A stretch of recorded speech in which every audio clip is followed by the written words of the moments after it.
everyone. Good afternoon. Good afternoon, everyone. Well, I come today to give you a word. This poem I'm about to do is called I Will Wait For You. This poem was written by a beautiful sister by the name of Genetics. And it's for those of you who are looking for a spouse, a mate, a husband, or a wife. But I encourage you to wait on God. Though it seems that it was cool, that everyone would be in a relationship but me.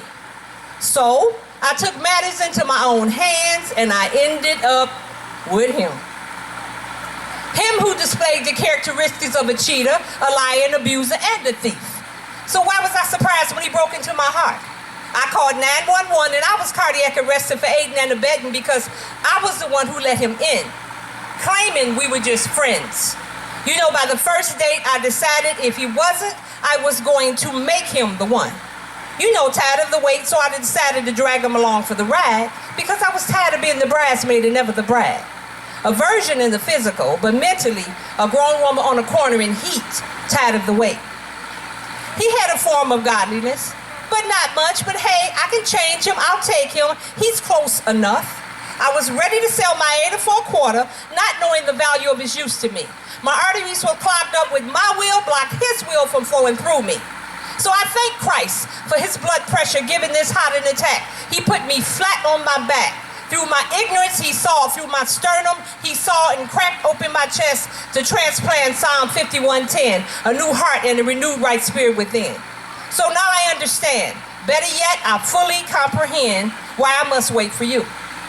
You see, the bad thing about it was, I knew he wasn't you from the beginning because from the beginning was the word, and he did not even sound or shine like your son. Out of the abundance of the heart, the mouth speaking, all he could whisper was sweet, empty nothings, which meant nothing. He couldn't even pray if I needed him to. Asking him to fast would be absurd, so forget about being cleansed and washed with the water through the word.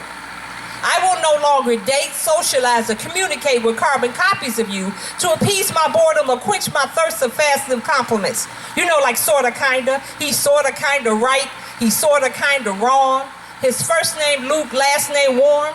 I will no longer settle and lay in his arms attempting to find some closeness because all I have to do is say no. No more. No more passing winks and buying drinks because I'm a flirt.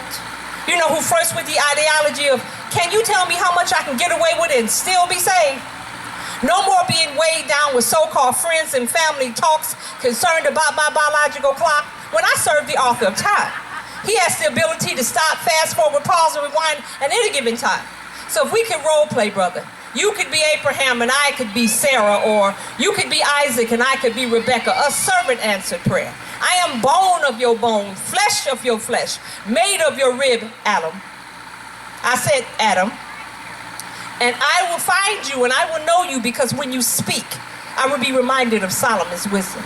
Your ability to lead will remind me of Moses. Your faith will remind me of Abraham. Your inspiration will remind me of Paul. Your integrity will remind me of Joseph. Your heart for God will remind me of David. And your attention to detail will remind me of Noah.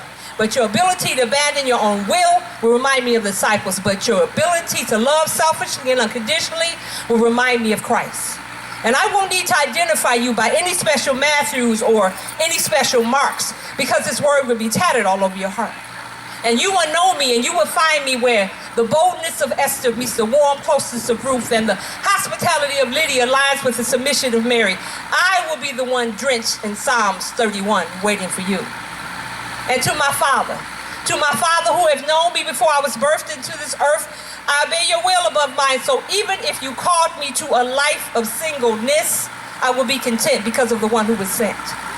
You'll forever be my judge and I'll forever be your witness. And I pray that I'm always on a mission about my Father's business. I will always love you, Lord. More than the watchmen wait for the morning. I said, more than the watchmen wait for the morning, I will wait. Thank you.